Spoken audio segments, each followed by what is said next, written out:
নমস্কার, আমি দেবদীপ। আজকে রাত্রিবেলা একটু ভিডিও করার ইচ্ছে হলো, কারণ এখন অলমোস্ট 10টা বেজে গেছে। তো সব কিছুই লাগেজপত্র গোছানো হয়ে গেছে। কালকে সকালবেলা বেরোনো প্ল্যান আছে, 4টে সাড়ে 4টায় বেরোবো। আমরা যাব শিলিগুড়ি। তারপর শিলিগুড়ি থেকে আমরা প্ল্যান আছে সেখান থেকে কুচবিহারে কিছু সাইট সিন দেখে রসিকবিল যাব। তারপর রসিকবিল থেকে শিলং যাব, শিলং, গুয়াহাটি এবং দাউকি এগুলো ঘুরে কাজিরাঙা ফরেস্ট হয়ে তারপর আবার আমরা গুয়াহাটিতে আসব। গুয়াহাটিতে পুজো দেবো এবং তারপর বক্সা জয়ন্তীতে কয়েকদিন কাটাবার ইচ্ছে আছে। তো এরকম অনেকগুলো প্ল্যান নিয়ে আমরা কালকে সকালবেলা বেরোবো। ফার্স্ট আমাদের লক্ষ্য থাকবে শিলিগুড়ি পৌঁছানো, মানে কালকে সকালবেলা 4টের সময় বেরিয়ে আমরা সন্ধ্যের মধ্যে শিলিগুড়ি পৌঁছাবার চেষ্টা করব। যদি মাঝখানে পৌঁছতে না পারি, কোথাও একটা জায়গায় ইসলামপুর বা অন্য পূর্ণিয়া, কাটিহার এরকম অনেক জায়গাগুলো কিছু হোটেল দেখে রেখেছি, তো সেইভাবেই আমরা সেখানে স্টে করে যাব। আর লাগেজপত্র বলতে যে সমস্ত লাগেজপত্রগুলো আছে সেগুলো সবই গোছানো হয়ে গেছে। 2টো ব্যাগ, কিছু ছোট ছোট ব্যাগও হয়েছে এবং তার সাথে আমরা যেগুলো প্রয়োজন মনে করেছি, যেমন রাস্তায় যাওয়ার ক্ষেত্রে হয়তো কোনো কোনো জায়গায় এরকমও হতে পারে কি চা পেলাম না বা কোনো খাবার দাবার পেলাম না, সেই জন্য আমরা যথেষ্ট পরিমাণে ফ্রুটস নিয়েছি যাতে কেটে কেটে আমরা খেতে পারি। কিছু ড্রাই ফ্রুট নিয়েছি এবং তার সাথে বিস্কিট এগুলো নিয়েছি। আর সবথেকে বড় কথা হচ্ছে সেটা হচ্ছে আমরা ফ্লাস্কে কিছুটা গরম জল নিয়েছি, কারণ চা এবং কফি দুটোই যদি রাস্তায় দরকার হয় তখন আমরা সেই গরম জলটাকে ঢেলে কাপে ঢেলে এবং তাতে কফি, চা এগুলো মিশিয়ে খেতে পারবো। আমরা কালকে সকালবেলার জন্য যথেষ্ট প্রিপারেশান নেওয়াই হয়ে গেছে, বুঝতেই পারছেন। লাগেজপত্র আজকে তোলা হয়েই গেছে, গাড়িতে তোলা হয়েই গেছে। এবার সকালবেলা খালি বেরোনো।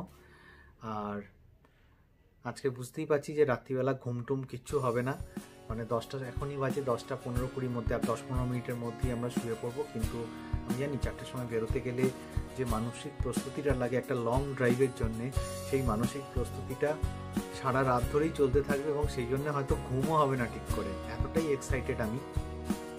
এবং পুরো জার্নিটা যদি আমি হিসেব করে নিই তাহলে হয়তো 3000-এর আশেপাশে টোটাল জার্নি হবে বলেই আশা করছি।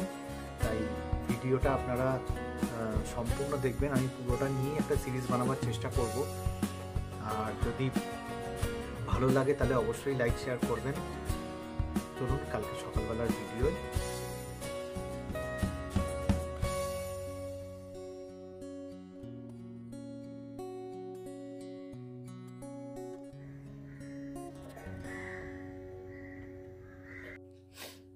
কলকাতা থেকে শিলিগুড়ি যাওয়ার রুট হিসেবে আপনারা যদি গুগলে সার্চ করেন তাহলে জেনারেলি 3টে রুট দেখায়। ফার্স্ট রুটটা হচ্ছে আপনার NH-34 ধরে, মানে দমদম হয়ে NH-34 হয়ে এবং তারপর সেখান থেকে মোরগ্রাম, ফারাক্কা, মালদা, রায়গঞ্জ এগুলো হয়ে এবং বেঙ্গল টু বেঙ্গল মানে বোতলবাড়ির রুট ধরে শিলিগুড়ি পৌঁছানো।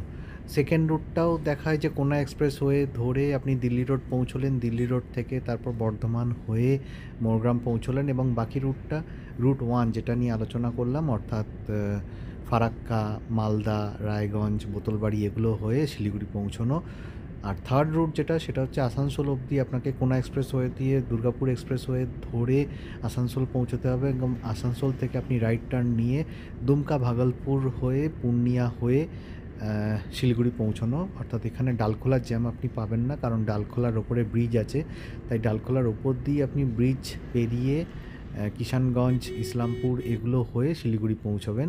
থার্ড রুটটা এই জন্যই বেটার, কারণ হচ্ছে এর রাস্তাটা প্রচণ্ড ভালো, রাস্তায় বিশেষ কোনো জ্যামও পড়ে না, কিন্তু রাস্তাটা 100 kilometre longer than the previous 2, কিন্তু রুট হিসেবে এটাই প্রেফারেবল, তাই আমরা এই রুটটাই ধরলাম যাওয়ার জন্যে। শক্তিগড় পৌঁছলাম যখন, তখন 6:30 বাজে, আর এখানেই আমরা ব্রেকফাস্ট সারবো বলে ঠিক করলাম।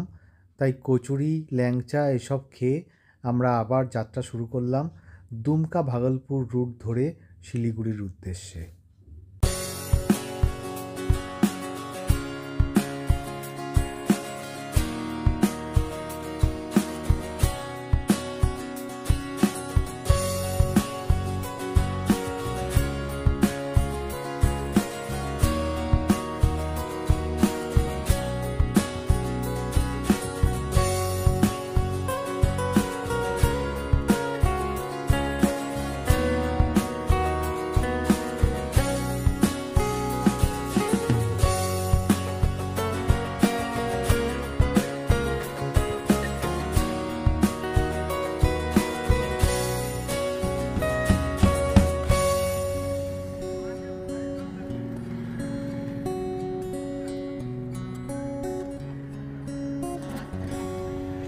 হ্যাঁ, আমরা অনেকটাই এগিয়ে গেছি। আজকে সকালবেলা 4:30টার সময় বেরিয়েছিলাম, এখন আমরা দুমকা ভাগলপুর রুট দিয়ে যাচ্ছি আর হাঁসডিহা পৌঁছে গেছি। তো এখানে ভুরভুরি গ্রাম বলে একটা জায়গা আছে যেখানে একটা ব্রিজ ভেঙে পড়েছে, সেই জন্য আমাদের ওই ব্রিজটাকে বলে বিজয়পুর ব্রিজ। তো এই বিজয়পুর ব্রিজটা ভেঙে যাওয়ার জন্য আমাদের নদীর ওপর দিয়ে গাড়ি চালিয়ে যেতে হয়েছে। তো খুবই ভালো এক্সপিরিয়েন্স, একটা ফান ড্রাইভ এক্সপিরিয়েন্স হয়েছে, কিন্তু ভয়ও লেগেছে অ্যাট দ্য সেম টাইম। তো আমরা এখন হাঁসডিহায় এসে পৌঁছেছি। এখানকার বিখ্যাত হচ্ছে কি বলে ওটা, শনপাপড়ি। তাই আমরা শনপাপড়ি কিনছি এখানে। আমার মিসেস গেছে শনপাপড়ি কিনতে। আর আমরা প্রায় কলকাতা থেকে 352 কিলোমিটার চলে এসেছি। আরও 320-25 কিলোমিটার মনে হয় যেতে হবে, তাহলেই আমরা শিলিগুড়ি পৌঁছে যাব। আর অর্চি পেছনে বসে নিজের ক্যামেরাটা নিয়ে খেলা করছে। হ্যাঁ, এটাই সেলফি করতে চাইছি না, কিন্তু অর্চি এখানে বসে বসে শনপাপড়ি খাচ্ছে, এখানকার বিশ্ববিখ্যাত শনপাপড়ি। আমরা এখন হাঁসডিহা থেকে শনপাপড়ি কিনে নিয়ে ভাগলপুরের দিকে যাচ্ছি। এখান থেকে বিক্রমশিলা সেতু দেখাচ্ছে প্রায় 77 কিলোমিটার। তো হোপফুলি 1.5-2 ঘন্টার মধ্যে আমরা পৌঁছে যাবো। রাস্তা খুবই সুন্দর।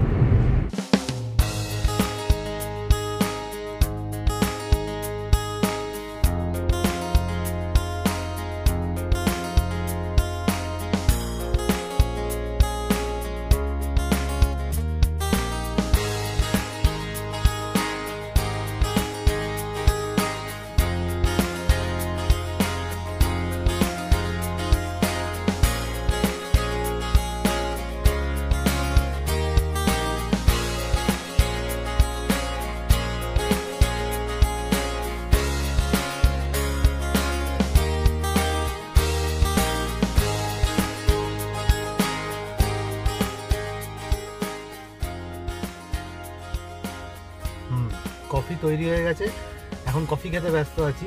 পূর্ণিয়ার কাছাকাছি এসে গেছি, ভাগলপুর বেশ কিছুক্ষণ হলো পেরিয়ে গেছি। রাস্তা ভালো খারাপ মিশিয়ে আছে, তবে বেঙ্গলের থেকে কম্পারেটিভলি ভালো, সময় একটু কম লাগছে। রাস্তা একদম স্ট্রেট, কোনো ঝামেলা নেই রাস্তার মধ্যে। কিছুক্ষণের মধ্যে আমরা কিষানগঞ্জ পৌঁছেও যাব আশা করছি।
আমরা ডালখোলা পেরিয়ে এসেছি, এখন ইসলামপুর এখান থেকে 56 কিলোমিটার দূরে, আর কিষানগঞ্জ এখান থেকে 31 কিলোমিটার দূরে। সামনে হোর্ডিংটায় দেখা যাচ্ছে। চলুন আমরা এগিয়ে চলি আরও শিলিগুড়ির দিকে। এখন 6:30 বাজে, আমরা বাগডোগরার কাছাকাছি চলে এসেছি। এখানে রাস্তাটা একটু কেয়ারফুলি চালাতে হচ্ছে, কারণ এখানে গর্তও আছে এবং অপোজিট ফ্ল্যাঙ্ক থেকে গাড়িও আসছে, তাই কেয়ারফুলি ড্রাইভ করতে হচ্ছে। প্রায় 6:30 বেজে গেছে। দেখি শিলিগুড়ি আমরা কটায় পৌঁছই। চলুন এগিয়ে চলি। শিলিগুড়িতে আমাদের হোটেলও ঠিক নেই, তাই ওখানে গিয়ে হোটেল খুঁজতে হবে। তবে ইনিশিয়ালি 1-2 হোটেলের সাথে একটু কথা বলে রেখেছি, আশা করি ওখানে রুম পেয়ে যাব। আমরা শিলিগুড়ি পৌঁছলাম প্রায় 7:30 বেজে গেছে, তাই 4টের সময় বেরিয়ে 7:30টায় পৌঁছলাম, মানে 15 ঘন্টার বেশি টাইম লাগলো শিলিগুড়ি পৌঁছতে।